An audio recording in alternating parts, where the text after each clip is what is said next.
to Untethered Layers. My name is Dawood Rachel. This is Rachel Tyler. And we are recording from the comfort of my own apartment this wonderful episode because... Last week we ran into some time issues, and so we figured it would be easier if we could just kind of keep it casual this time. So if you hear a lot of meowing in the background, that's my wonderful cat, Pia. Mm-hmm. But this week we're talking about the same album we talked about last week, Moh Lhean. But we figured that since we had more time this week, instead of sort of picking tracks and only talking about them as we mention them, we'll do like a track-by-track breakdown if you want to do that. Does that sound good? Yeah, that sounds great. Yeah, I don't know why I asked you because we had to decide on that before we started recording. So obviously we'll start with the first one, This Old King, the first single that dropped, and the first lyrics are the namesake for our wonderful little segment. Yeah, you're right. Layers. Untethered Layers. Like I said, this was the first single that dropped surrounding the release of this album. After that was Proactive Evolution and then One Mississippi. But this was sort of the track that ignited like my absolute excitement for this album because it was the first thing that we'd heard from this entire new era of Y. Yeah, I think last week you talked about when One Mississippi came out, but do you want to talk about when This Old King dropped? Where if you have any, because I genuinely don't really remember exactly where I was whenever it came out. I only have that particular memory of One Mississippi because I was like somewhere and I was like I have to be not here right now. Right, I have to listen to this track. But yeah, I mean, I guess mine's not that specific, but I do remember just being really excited because again, like we said many times in the last episode, this was the first time that we really were able to listen to singles coming out and had to actually wait to hear the album, which was really frustrating. And I almost don't know how I feel about singles sometimes because then when the album comes out, you're already so familiar with a good portion of the songs. Especially whenever you drop half of the actual spoken tracks in a record before it comes out. But I remember whenever This Old King came out, like you said, we were all anticipating it, and I don't think it was like any huge surprise that Y was coming out with a new album because we had, relatively speaking, our finger on the pulse. So it was just a matter of waiting for the actual, like the first single to drop and then the press announcement. So we had our fingers, relatively speaking, on the Y pulse. So we were kind of just, it was a matter of us waiting for the actual official announcement to drop. And then whenever This Old King came out, it was sort of, we talked about the first track on each album being like a good indication of what the record itself is going to sound like. I think This Old King plays really well into that, but I think One Mississippi, in my opinion at least, feeds the most directly into the overarching like theme of existentialism that I feel permeates like this entire record, even if all the tracks aren't about it. Yeah, I think that This Old King was a good choice for the first single. I think it's pretty indicative of the rest of the album. Yeah, I would definitely agree. At least especially with the three singles. And I think with the three singles that dropped, Proactive Evolution, This Old King, and One Mississippi, like you said, sound-wise and particularly... Or music-wise, I guess. Yeah, and also thematically, I feel like they are the most similar out of any of the tracks on the record. So it sort of surprised me whenever I heard the last three tracks, Barely Blur, Consequence of Non-Action, and The Water, because they didn't sound like the single sounded.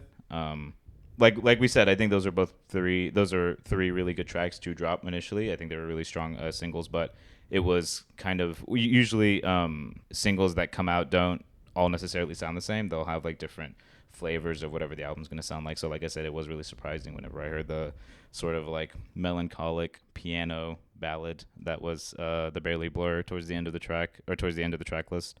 Not to say that it, I didn't enjoy it any the same, but I remember being like, oh, is this like what the end of the album is going to sound like?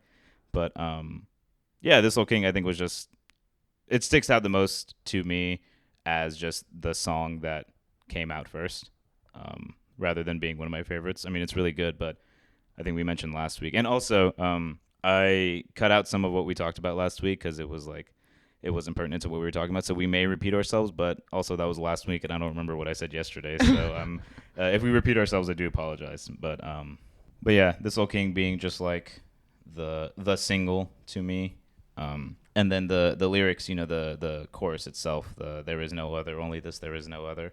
Collapse my stature, always now, no before, after, only this, there is no other, up skyward goes my water.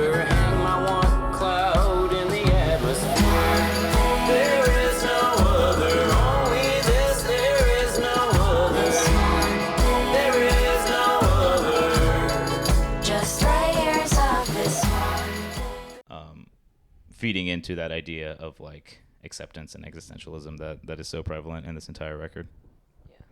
So after This Old King, both in the track list and also in release, was Proactive Evolution, a track that is featuring Aaron Weiss. Allegedly, he's Aaron Weiss being the vocalist of Me Without You. You know this, but Me Without You is another one of my favorite bands of all time. And he's one of the chorus of voices that says the "I'm on fire" part.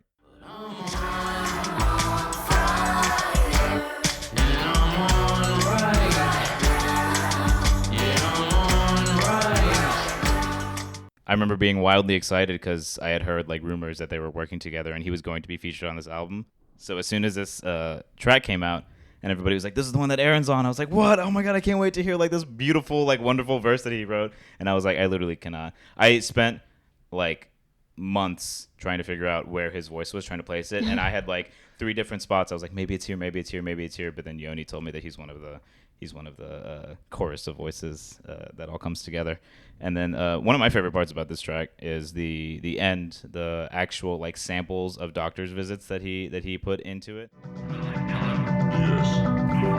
Okay, well, you have some more pills, right? Yes. Tied up around your neck. I think I read in an interview, somebody asked him, like, did the doctors know you're recording them? And he was like, well, I don't think so. He's like, I don't know. But yeah, just it cements his sort of almost playful acceptance of the health situation that he's in, and having the actual like those aren't like voice actors putting in like lines that he wrote for them. Like those are his actual doctors telling him his actual like diagnoses or anything like that. I'm always a huge fan of like super just like raw honesty, and either in lyrics or in samples and stuff like that. Like I love, one of my friends put out a record that he had like his mom read something that she wrote or something on it. Just stuff like that that's like obviously super personal and actual, like an actual part of their real life that you can, it's sort of like a nugget of one of the few times you can see this person as an actual person rather than somebody who's creating music for you. Yeah, and the ending that you're talking about is also kind of a return, I guess, to the heavy sample style that why was so that I was so fond of back in the early years. In the early years, yes, yeah. They were particularly inclined to add stuff like that, samples either from movies or in False Saddles, Becky and his father, the actual voice tracks of them. That's, I mean, like I mentioned in the Elephant Eyelash episode, which feels like we recorded 10 years ago. False Saddles is one of my favorite songs for that reason, because it's so like deeply related to his actual personal life. Yeah, and I mean, even in which song is it? January, February, March. That transition track. That it's just kind of the sound of people applauding, and then that it's like a church bell in the background, which again is referencing, something kind of religious, and even if not like totally in your face, it's yeah. Well, again, this whole album is really dealing with the same subject matter that he always deals with, which is spirituality, death, disease, the body, but it's dealt with in such a different way. Spiritually speaking, it's dealt with in a more accepting way. And then whenever you mentioned the body, which is I think probably one of the most the clearest indications of that is in Mumps, whenever it's the most visceral. Like I can remember him talking the most about his body in Mumps because it's just so like so stark, like so vivid, all the things that he says. But this one is more coded in that poetry that we always go back to back in the Elephant Eyelash era. But yeah, like he's speaking, he hasn't found, or he hasn't completely abandoned his original subject matter. He's sort of just reworking it into a more like mature viewpoint, I would say. Yeah, it's just a different outlook. One thing that I noticed whenever I listened to Proactive Evolution, whenever we were listening to it before, is how produced it was, but especially in relation to the videos that they've been releasing recently, the alopecia videos, and seeing how much goes into the making of that album without you even realizing it. Like the video I watched today was them deciding between like 6 different tambourines which one to use, and you can barely hear it in the actual album once it's actually done. But the amount of decision that goes into something, and a record like Alopecia, and then this and Moh Lhean, sounds so much more produced than that. So you got to wonder like how much like actual experimenting and how much deliberating goes into even the most like subtle, nuanced parts of the entire album. It blows my mind how much work goes into all of these records, not only like sonically speaking, but also lyrically speaking. You talked, it was either you or Diane talked about in the Mumps episode that all of the lyrics sound very curated and they sound exactly like he spent a lot of time deciding which words went where, kind of thing. Um, and this and One Mississippi are two of the most prevalent examples of like that super highly produced, like going in with a surgical precision and trying to figure out exactly how he wanted the album to sound, which is why I think they're two of the most clear indications of how he wanted or how he wanted the record to sound just in general. Yeah, everything is extremely, or everything has a purpose clearly, but without feeling overworked or belabored, I guess. Oh yeah, something I've kind of, I guess, also realized about music production, because neither of us are really in that field at all. Yeah. I'm in computer science for those. Yeah, none of my interests line up with what my career pursuits are. Oh, well, I think that listening to some more interviews and podcasts, watching videos about music production, and just how much that goes into it, and how much you don't realize. I mean, clearly we know that people work a very long time and very hard on albums that come out, but I think that it really does remind me of art making, in the sense of physically, like painting. You with painting, you really start with basic layers, and then you have to build it up in a way that people who just look at the finished piece don't even realize how much work is behind that. You ever listen to Song Exploder? I don't know if you've. I don't believe it's a so. podcast where they have artists. This is. Oh yeah, I listened to the Tune Yards one. Okay, yeah, I listened. The one that this is making me think of is the Rostam one, where he goes on and he talks about Bike Dream. Yeah, just like you said, like there's an initial layer that wherever that layer is for most artists. Sometimes some people start with a beat. Sometimes people start with a guitar hook or something like that. You can start wherever, but there's always that initial foundation that you build off of, whether it's instruments or words. But yeah, I think it plays really almost perfectly into the parallel of visual art making. The idea of creating a masterpiece from the ground up and putting different pieces together to, like you said, most people won't even recognize half of the pieces, but they all work really strongly together to come together to make a really, really beautiful finished product. Yeah, because the most beautiful art is something that looks effortless, and that the most effortless things are the things that had the most work behind them. Yeah. One of my friends hates Mark Rothko for that reason. He hates the idea that he's like, oh, it's just a big black. He called it a fat exclamation point when we went and saw it at the DMA. But the idea of like how much subtle difference there is, and I saw this piece at, I think it was in Dallas somewhere, but it was just a gradient. It was like a painted gradient, which you can go in and like Photoshop and just, or like paint or something like that, and just like pop a gradient on. But the idea of physically making such a subtle change, it really struck me as almost ironic how much effort goes into something that most people will look at and be like, oh, that's nothing. Yeah. I don't know if that feeds into what you were saying. No, I mean, I'm in the arts, so I love talking about art. But I'm not very good at talking about art. No, it's okay. But just going to say that I think that obviously we really appreciate the time that goes into the music making industry, basically, or I guess with why. Yeah, and it's always super eye-opening to listen to stuff like Song Exploder, listen to or read interviews, and see like exactly how much effort went into just this one thing that you maybe are listening to super passively on your drive, or before you go to bed or something like that. Well, I guess to get a little back on track, Proactive Evolution does transition into my favorite song on the album, which is Easy. Yes, that is also one of my favorites, I would say. It's hard for me to choose between that and George Washington, but I just think the track is gorgeous. And I think I latched onto it so quickly because it wasn't one of the singles. I hadn't tired it out yet by the time the album had come out. Yeah, well, when the album comes out, the first two songs are songs that we were already so familiar with. So then when Easy comes on, it's like... it's like, oh, yeah, you're really excited what's this? It's just that track itself is just so absolutely gorgeous. And Lyrically speaking, it's more like third person and narrative than like super inwardly personal, like majority of Yoni's songs are.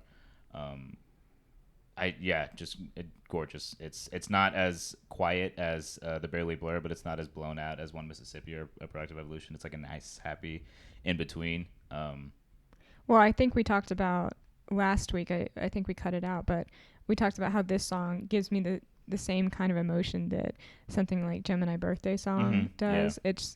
It just hits that really that sweet spot of loveliness. I don't know exactly how to describe it. There are some tracks that, even if not necessarily are outwardly pining for somebody, you can get that feeling just from the lyrics or just from the sound of it. And he does mention, this sort of mysterious figure. He says, "I'm with you" in the Dunlop Blue, and just like stuff like that. Like, "I saw you at the back of my limousine" or whatever.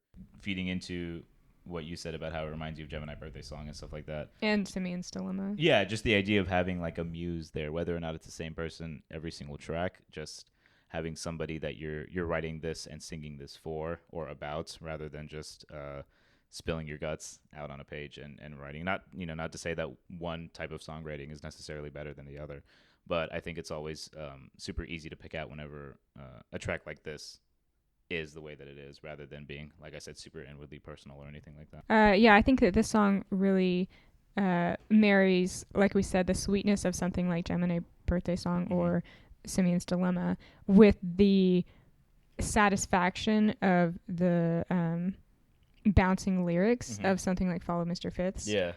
Because the chorus is just so rhythmic. I think it's the second chorus when he says, "Is that you with a sack of DQ in the cemetery?" Yeah. Is that you with a sack of DQ at the cemetery? Lost in a tabloid magazine on a boy who's been dead for a century. I saw you out the back of my limousine.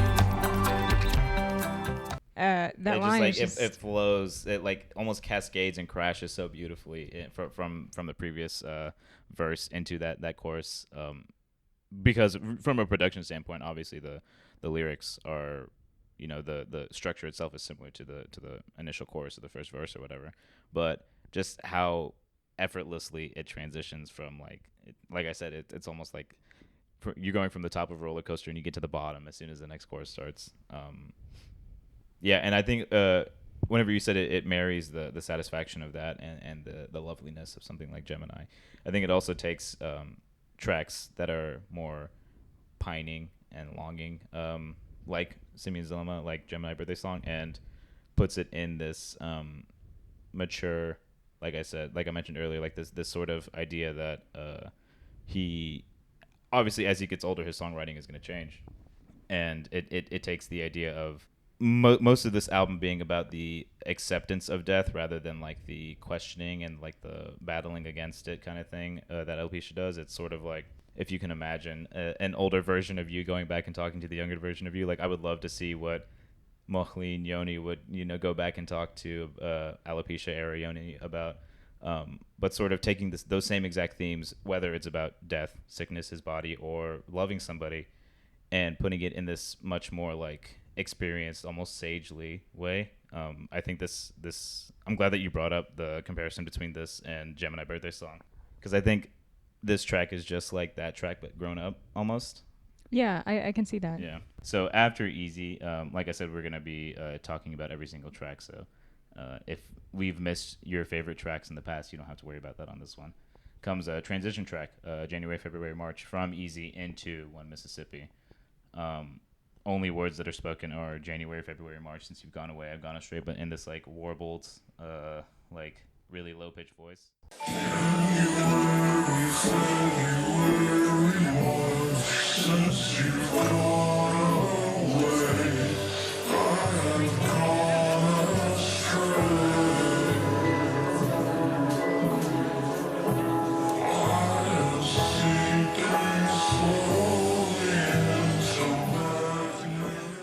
Obviously serving as just like a transition into the absolute just like crash of One Mississippi. That's the only way I can put it, because it like Proactive Evolution is so heavily produced. It's so loud. It's so I don't know. It's super intense.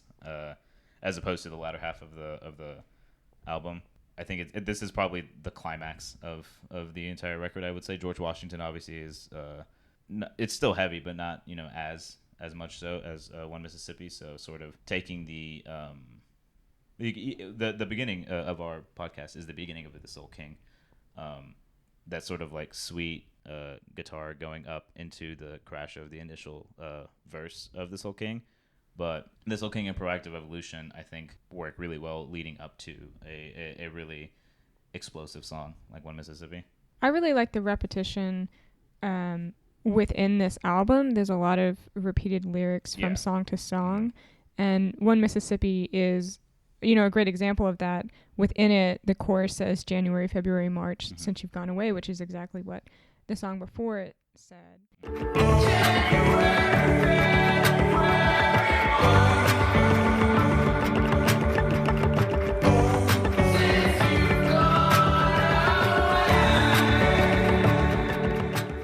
So then it kind of makes you go back and listen to the previous track, and realize the significance of it and how it was kind of a prelude to this song that you're listening to now. And This Old King and George Washington also share a lyric where he says, we'll get to it. But yeah, like I said, One Mississippi is one of, I think, the most. It's one of the strongest tracks, both like sonically and also in terms of pertaining to that overarching existential theme that I mentioned earlier. Of the album. Yeah. It we talked about last week the comparison between the chorus of this song and the one of the hooks in Well Water Black from 2008. The chorus of this being, I've got to submit to whatever it is in control. Like this acceptance, this. I know I gotta submit to whatever it is in control. I know, stop throwing shadow on shadow and let it all go. I know, you say one Mississippi. Confession that he doesn't understand nearly as much as he thought he did, but also he thought he needed to. He doesn't need to get everything. He can go with the flow. He can submit to whatever it is in control, and he can still be happy. And I, at least comparatively between the rest of his albums, I would say that he's a lot happier. Definitely. Yeah. And these lyrics, I don't want to speak for the man, but even just seeing his performances. Diane talked about his performance between when she saw him for the Moh Lhean tour and when y'all saw him for the tour after Mumps. How different it was, like how much more high energy he was, how much happier he seemed. I think a lot of that feeds into the idea of his acceptance of his, not insignificance, because that seems dismissive and that seems diminutive, but the idea of, I don't know, like him accepting the fact that he doesn't have to have all the answers. Right. Yeah. Right. Nobody ever does, and nobody ever needs to. I think one of my favorite lines in this song, One Mississippi, is when he says right here where he says, "My body knows more than I can form with my brain." Constantly rising, falling, falling into flame. My body knows more than I can form with my brain. And with the roar from the deepest core cave, cut a core those old spoiled ways. That whole verse where like we talked about it being satisfying and easy, from one verse to the chorus, just like it crashes really, really well. Yeah, the change in instrumentation. Yeah, I always find myself dancing whenever he starts singing "Constantly Rising" from. And we didn't even talk about the change in instrumentation in that specific part in Proactive Evolution, where it does that kind of. I think it's at like 1 minute 26 seconds or something like that. Something maybe like that approximately. I can't remember exactly the time, but it's in the middle of the song and the music almost drops out of Proactive Evolution, and the verse is just, the vein slack is empty. That part. Oh my god, I love that part so much. That part is so satisfying. Alone in the lack, vein slack as empty holes, hang like a crumpled newborn foal, stumbling towards a need to undefined defeat. The negative of the silhouette of a dark frame backlit at sunset. But yeah, it reminds me of this part in One Mississippi, where he says constantly rising. Yeah, from a lot falling into of the flame. tracks on the first half of this record, all the way even up to George Washington, just have a really satisfying sound to them. Even And there's a Yeah. part where you're like, oh, I can't wait to get to yeah, this part. that part, yeah. I guess I never really thought about that. I definitely have one of those parts in every single one of the tracks. Like I said, leading up to the slower ones. I may have one for The Water or The Barely Blur or something like that. Maybe the choruses, but it's not as strong and it's not as like it doesn't pop nearly as much as obviously these highly produced tracks do. Well, the next track is also a transition track. One Mississippi is kind of bookended by these transitions. Which I think also maybe feeds a little bit into what I said about it being the climax. It's like these two tracks leading up to and then leading down from sort of the peak of at least what I consider this album to be. The Longing Is All is a short, very eerie, purely instrumental as far as I can recall. There isn't any I don't think there is discernible speaking in and a it. pretty long instrumental track. I think it's about like over a minute. I could be wrong. But, I guess so. Yeah. But it's sort of weird because I had the realization the other day that I had a tendency to call tracks like The Longing Is All and tracks like January, February, March transition tracks. And sort of, I think that phrase doesn't necessarily do all track service. I think lots of albums that are really lyrically heavy can still have instrumental tracks without them serving solely as a lead up or lead down from another That's track. true. Yeah. I guess I just call them that because they are on the shorter side. Yeah, and not only that, but on this record and also throughout most of Wise's discography, they have pretty satisfying actual transitions. Right. So since there's not necessarily anything super stand out about these transition tracks, we have a tendency to sort of obviously see them as the part leading up to the initial satisfying drop of the next song coming and on. like we said, every song that follows a transition track references the Yeah. previous, so they're partners in a sense. Exactly, And yeah. I really see it as like the prologue to the book and the book. Mhm. You know, they go together. Yeah, because in the beginning of George Washington, the first lines he says are, "I wrote a song called The Longing Is All," which whenever I heard that, I always wondered if there was actually like a song that he scrapped that was called The Longing Is All, or if the song, quote unquote, that he wrote was just the instrumental track. I like to think that there's some sort of lost Longing Is All out there that we haven't been necessarily privy to. And we don't need to be. Like I'm happy that the album came out sounding the way that it did. I really love the phrase "the longing is all." I think it goes along with what we're talking about with these kind of yearning songs written about a muse. Yeah.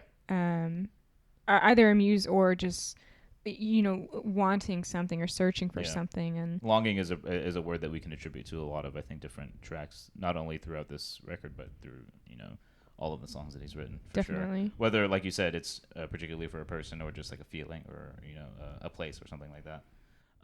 But George Washington is, I think, like I said, Easy and George Washington. It's hard for me to choose between which one's my favorite.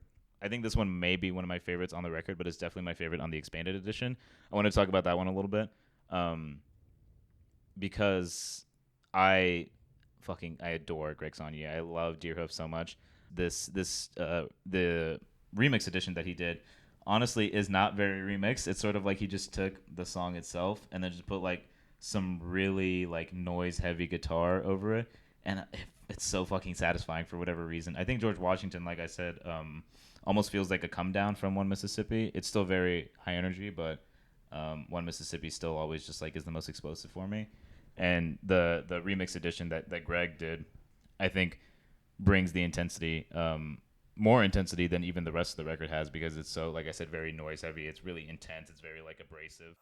I wrote a song called The Longing Is Old. Instead of calling you, I'd hope that it solved me. For now I'll go to where the reeds grow tall, fall flat and small, and they'll never find me. But when it swells on me.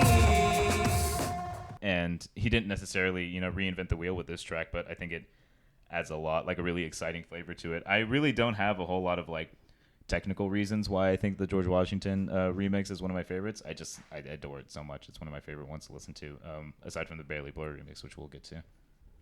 But Yeah, just even I'll go off of the expanded edition now and sort of start talking about the actual track on the actual record. We were just talking about how we're not entirely sure why it's called George Washington. I know Yoni released like a series of different drawings and watercolors and stuff leading up to the love actual the art. record. Yeah. In a future episode, I kind of want to talk a little bit about the art of all of the album covers. But. Yeah, they're all like super.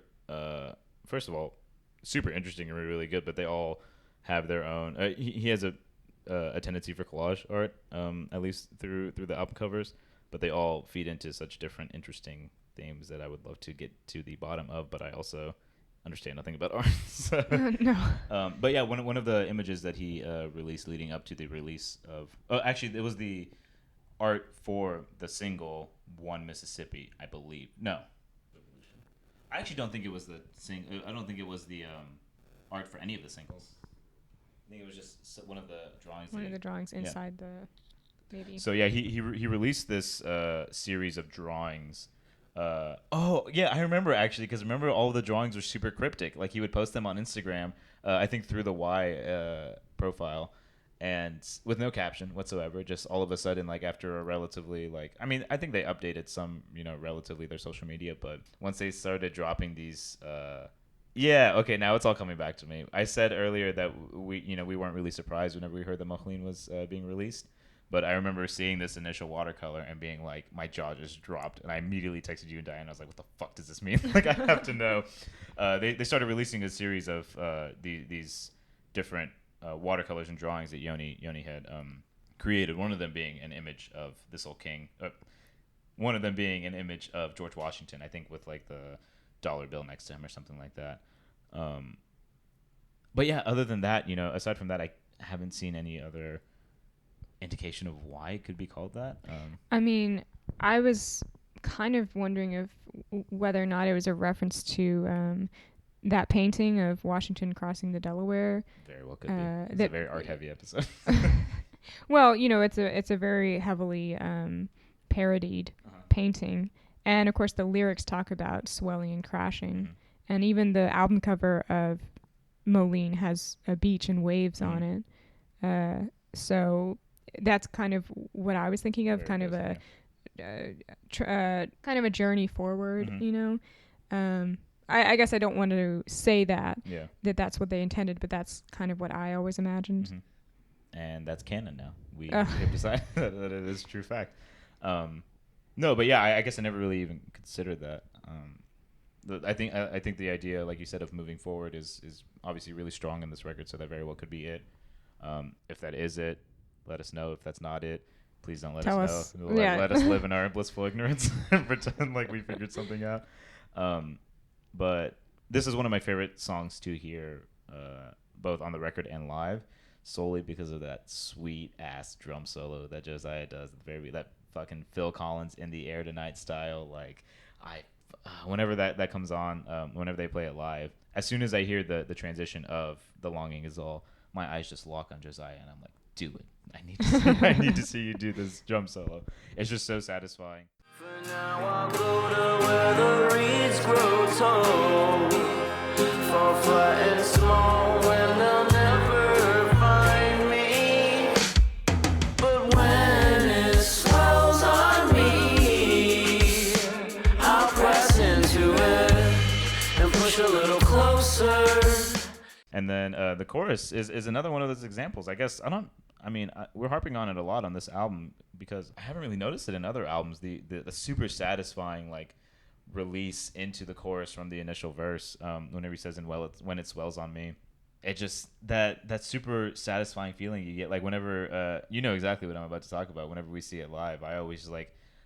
Whether I'm standing next to you or Diane, like I just like whenever he says and push a little, like I'll nudge y'all a little bit. Just like, I can't listen to this song now without thinking of that. Unfortunately. Yeah, because I did it. I think both times that we saw them. I guess all 3 times. Yeah, I did all 3 times. I don't even remember. I don't know. It's a literal visceral gut reaction that I have to the song that like I can't not do whenever I listen to it.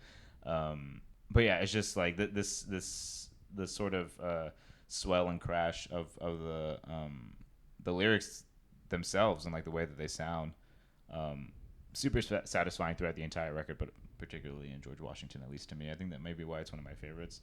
It's not necessarily like the most grand out of all of them. You know, it's not as intense as One Mississippi and Proactive Evolution are, but it's nice. It's satisfying enough.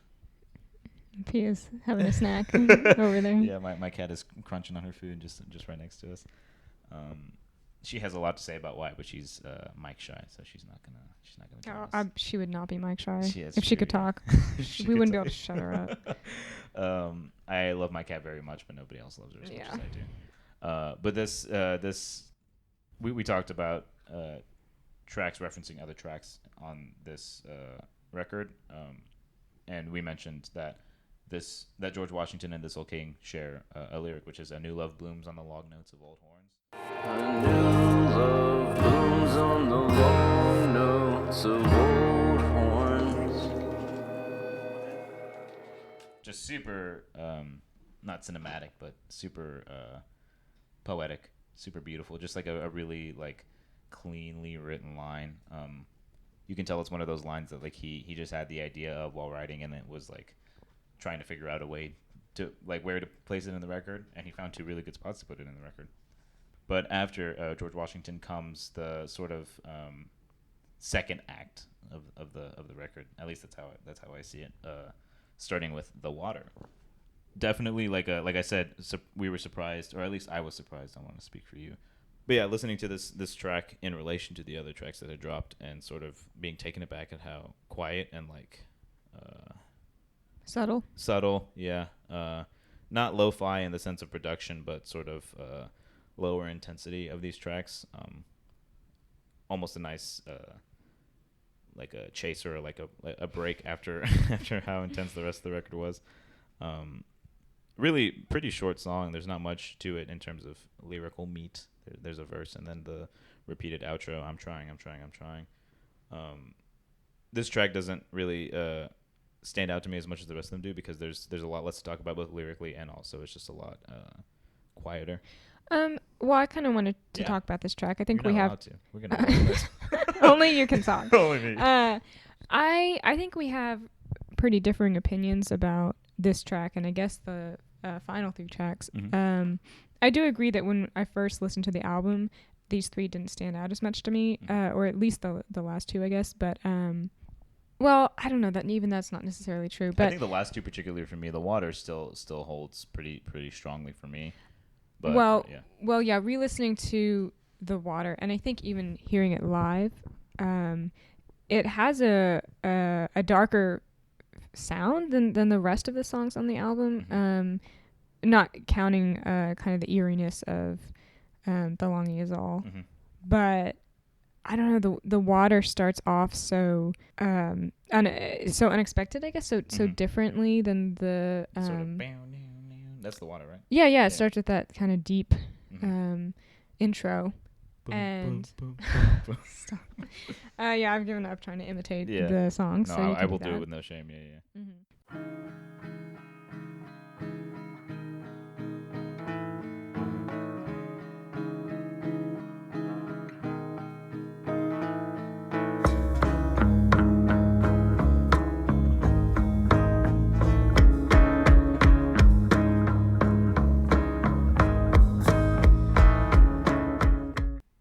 Well, this one, of course, is called The Water. I think we're realizing this. There's a lot of water imagery. You realize this. I will take no credit for this. In this album, well, again, like the album cover itself has the ocean on it. But wow, how did that go over my head? I've been listening to this album nonstop for a year, and I did not realize water was as important. It was a theme. Yeah. Well, I think there's something cyclical about water and again, like the crashing of the waves that he references in the previous song, like we just talked about. And then of course this song, he talks about being with his brother. And do you want to talk about the kind of the weirdness of that lyric? Yeah, I guess because I brought it up to you last week. I don't think it made it into our into the actual recording that we put out, but where he says, "Hey, stop, Pia." My cat is staring at my couch. She owns this place. It's fine. One of the lyrics is, and out on the water, me and my little brother, we don't say shit for hours. And I remember, maybe even longer. Or maybe even longer than a couple hours. And out on the water, me and my little brother, we don't say shit for hours, maybe even longer. I have tried in my way to make things right. And I remember listening to that track, and then once that lyric came up, like just sort of the shitty dumb know-it-all brain of mine was just like, wait, Yoni doesn't have a little brother. It's like, what? Excuse me? Like, I don't know why, but yeah, that stood out to me. And we've talked about how Yoni doesn't always necessarily talk about himself or his own personal experiences. You know, he's a really he has a strong talent of crafting narratives that are loosely based on his own personal experiences, but not necessarily directly lifted from. But I do wonder what what that reference is for, like Me and My Little Brother, whether Josiah wrote the song or he's writing it from the perspective of somebody who's like, what strength does the image of a little brother hold for the theme of this song? That's something that I've never really been able to piece together myself. You know, I feel like I have a pretty strong grasp on a lot of the themes that run through this discography, but that one's always eluded me. Just that tiny little line has always stuck with me for whatever reason. Just because I think once I realized that I didn't understand it, I was like, how fucking dare this? It's like, how dare they? But, yeah. Continue. Well, I think the familial reference is just really touching. Mm-hmm. You think it just plays in mostly to the soothing, like the actual, like, calming, beautiful aspect Yeah, of the song? I'm sure it's referencing something that we just haven't learned or don't know. But, you know, whenever Yoni or whoever's voice he's speaking through references family, whether it's mom or another sibling. Or worse. Yeah, mom and my failing or worse. It's always, again, really personal and touching. Yeah, and just the idea of, like you said, referencing a family, referencing something so deeply personal, whether or not it has something to do with the person listening or the person writing, it'll always evoke a strong feeling every single time around. And then the outro where he just says, I'm trying, yeah. Which is like...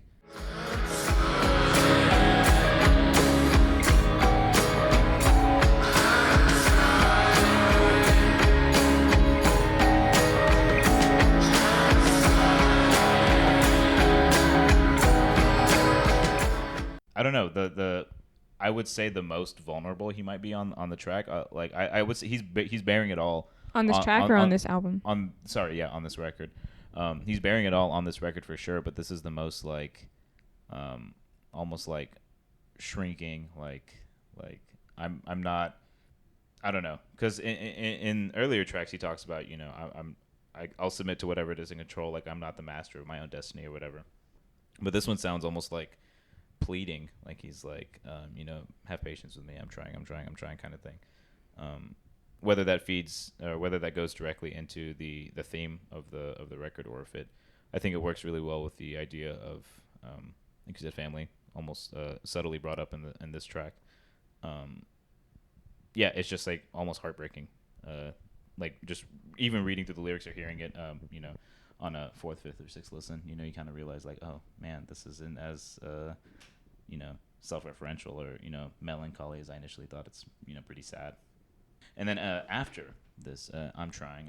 After the water comes consequence of non-action, which is more of a, at least in my opinion, this track is more of a stream of consciousness written to the maybe instruments written around it. A lot of it's very verse heavy. He's got the bridge where he repeats, "Don't dig out that moat again, don't dig out." Yeah, I mean, I'm still chewing on this one. Mm-hmm. I think that, again, it's another one that's not as immediately, I don't want to say immediately satisfying, but immediately understood, I guess. I think the title is really strong. Yeah.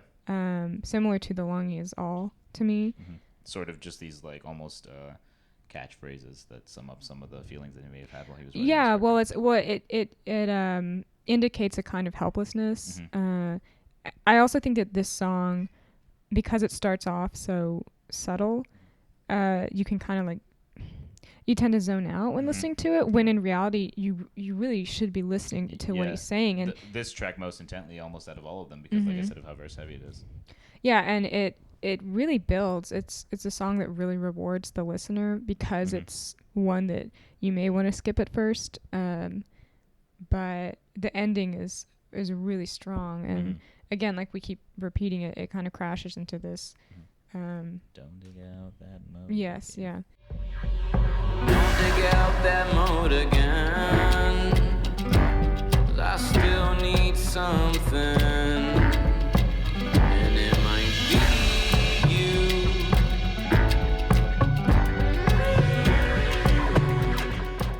Exactly. Did we put that in the last episode? No, we didn't. Oh, Yeah, okay, well, we can this talk is. about It's. that. I don't know if it's a reference to. Well, it's the exact same line that he writes in one of the tracks on his Snow Jams cover tape, Moat. He says, "Don't dig out that moat again." Don't dig out that mode again. Love, don't dig out that mode again. In my free baby, I got you to save me. Almost just a throw. I really have nothing else to say about that other than that's a line lifted directly from a tape that from a song that he had either covered or written. The jury's still out. My jury, me, the judge, jury, and executioner is still out on whether that song is a cover or an original song, because I have not been able to find the original song if it is a cover, even though the rest of the songs on that on the tape are covers. All that being said, this is just a line lifted from a previous project. Yoni project, called Moat off the Snow Jams tape. Snow Jams tape, beautiful tape, really good to listen to, particularly in the autumn and winter time. If you want to listen to it, I would give it a few months to listen to it, and it's super satisfying. But don't dig out that Moat again. Well, there's a interview that came out. I believe it was with Vice. I don't want to say for sure about this album that Yoni did, and he kind of talked about this song being basically, he said the consequence of non-action is loss, and he talked about it being somewhat political, at least a little bit, in the sense of, there's so much, in a sense, terrible stuff going on in the world, and now I'll switch to, I guess, my opinion, because I don't want to speak too much for him, but it's like, it's so hard to care about all this horrible stuff that's going on in the world when you're like barely making it on your own in your own life. And you're like, like he said, I'm trying to get through this. I don't have the time to care about the rest of the world. And then that selfishness, or it's not selfishness to care about yourself or your health or your well-being. But, the title of this track, ask what is the consequence of not doing anything. And I think that's something that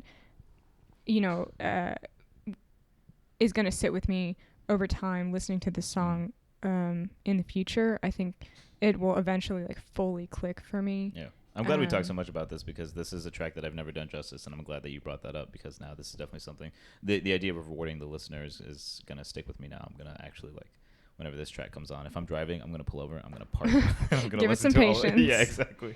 Do you want to go on to the final track? Yeah, if you're ready. Is that Let's cool do with you? All right, this is the final track of the most recent album, and I am going to emphasis on the word final, because of the finality that is felt on this track, the track being the Barely Blur.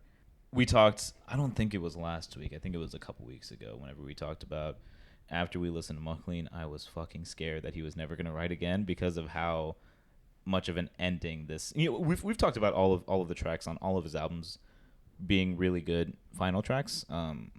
Exegesis, As a card. Not Act 5. Light Leaves. Is it Light Leaves? Light Leaves is the final track. Light Leaves. Elephant Eyelash. And then Eskimo Snow. Eskimos. Is that the title? Is that the final track? The title track is the last track. Okay. I have not gone as far as to memorizing all the track lists, so thank you. But yeah, we talked about all of the tracks standing really strongly as final tracks.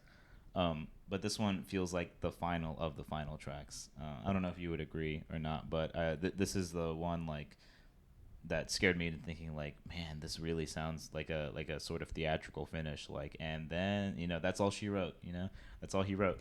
Well, the previous end tracks are kind of like a teasing of his death, saying like, oh, I could do it. I could make this happen. Kind of almost a playing with the idea of suicide or. Particularly the end. in Mumps, that's sort of. I'll hold my own death as a card in the deck, but it's like, am I gonna play it? I don't know. Exactly, a kind of joking almost. It's like a frivolous fear, I guess.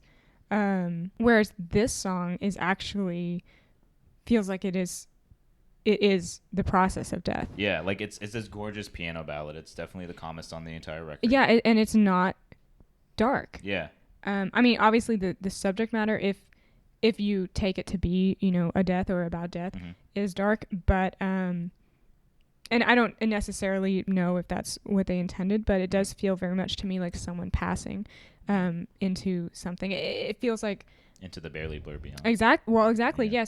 Yes.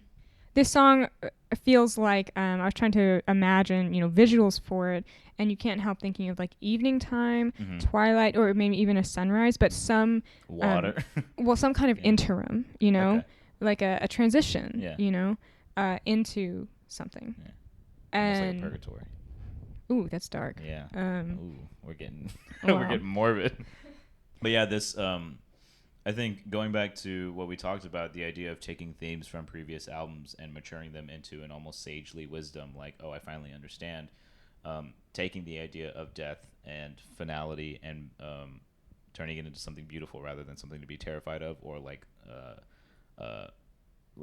caustically playing with. Almost. Right, and something I was going to lead up to was that this song almost feels like the fifth stage of grief in a way, which is of course acceptance, and you could maybe even go back and analyze the endings of the other songs being different stages of grief, denial or anger, Deny. Oh yeah, exactly. But yeah, so acceptance doesn't necessarily mean you want it to happen or you're happy about it happening, but it means that you're not afraid anymore. Yeah, you got to submit to whatever it is in control. Yeah. Stop. I'm sorry. I'm so sorry. But no, I think on this final album, on this final analysis that we're doing, we're realizing that there's a lot more that goes into this record, not only through this record but from previous records. Like there's I've always said that you can very clearly see him growing up through the process of these records. Elephant Eyelash is more almost carefree, with Alopecia being just this deep dark hole, and then Mumps being a way that he coped with crawling out of that dark hole, and Eskimo Snow being the almost flip side to that depressive slump that he's in, and then this being like he's finally back on top. He's relatively he's calmer. He's accepted it. He's older now. He gets it. He's not as maybe he's stressed for different reasons, but maybe not as nihilistic or existentially freaked out all the time. But yeah, this track, the end of this track, and like I said, the entire, like, just speaking to the sonic aspect of this track, it's gorgeous. It's really open, just piano playing, and the ending of it, where he just repeats, "Hold on, what's going on?" He's just repeating this phrase basically into the ether. Hold on, what's going on?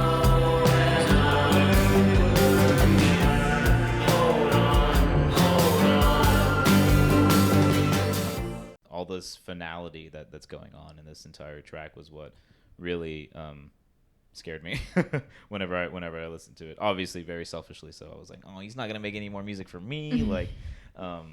But I think, yeah, this is one of the most refined final tracks that he has, and I think it could serve perfectly to honestly bookend his career. As at least why. Not to say that I think he should stop writing music. I think he should never stop writing music. I will ingest it until the day that I die. But yeah, I've just very seldom have heard a track that so clearly indicates where a person is at their particular stage in their writing process in their life. All right. Well, it seems that we have reached the end of the end. and it's time for us to move into the Barely Blur Beyond. We will have another episode. Yeah, I think we'll have at least one more episode Yeah, talking about side projects that Yoni has been a part of. Yeah. Do you want to say what those side projects are? Or do you want to wait until next week to? Oh, we'll wait because I feel like there's too many to list. Yeah. Really. Oh, like okay. Yeah, I was gonna pick one, but. Oh, I see. Yeah. But we'll talk about them all. This is going to be a 6-hour long episode. So well, yeah. I think we can run through some of them and then talk about our favorites. But basically we'll be back for at least one more episode next week. Thank you. Thank you for listening. Yeah, to you, and thank you to the Arkofe Network for having us. If you have been listening, like, let us know. You know where to reach us. It's super humbling to see that like people are actually listening to these like just rambles that Rachel and I are having about the. Obviously, we put a lot of time and effort into thinking and researching these albums, but the idea that anything that I have to say means anything to somebody else who likes this artist is just like blows my mind. It's so if you have been listening, even if you haven't been enjoying, if you have criticisms of something that I've been saying, let me know. If you have criticisms of something that Rachel has been saying, don't let her know. I have a weak ego. Yeah, that being said, we will see you next week. See ya. See ya. Bye-bye.